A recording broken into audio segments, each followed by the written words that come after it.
On this day in 1978, Joe Craig played his last match for Celtic in a 3-1 win over Rangers.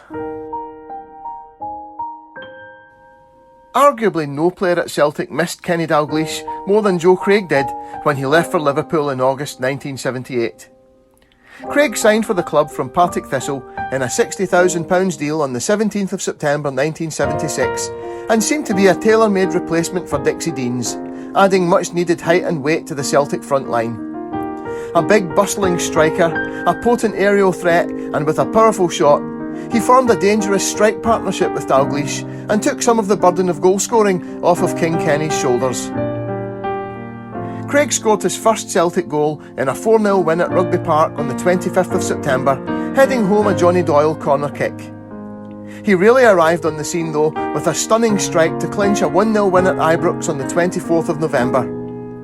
Receiving the ball with his back to goal on the edge of the box, he turned his marker and fired an unstoppable shot into the top corner.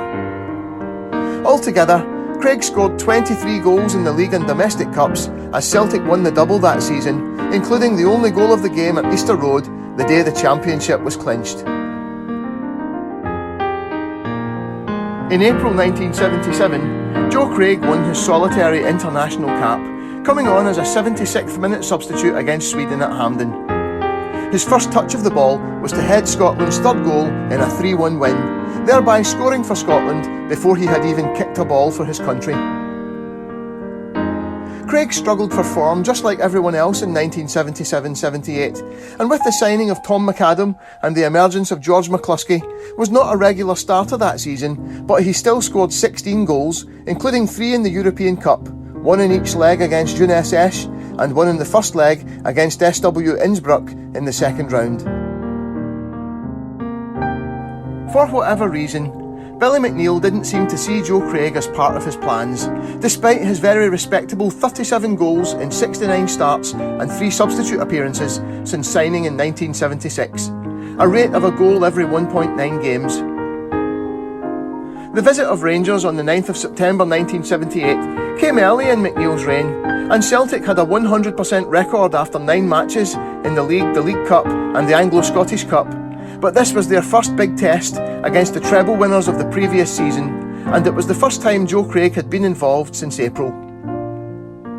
The match kicked off at 1 p.m, and it took Celtic all of 90 seconds to open the scoring through Tom McAdam, and in 14 minutes, George McCluskey added a second from an improbable angle on the right wing, his low shot skidding past Peter McCloy, who looked badly at fault.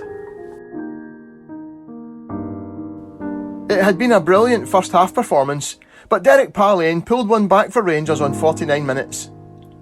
With 14 minutes left, Joe Craig, who had come on for his first appearance of the season in place of George McCluskey, chased a long ball down the right wing and bulled his way past Tom Forsyth before moving into the penalty box and laying it on a plate for McAdam to score his second.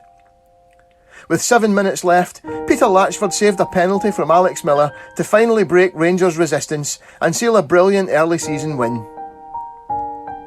Having just come on and played a big part in this win over Rangers, Joe Craig was never to make another appearance for Celtic and left for Blackburn Rovers for £50,000 on the 28th of September 1978.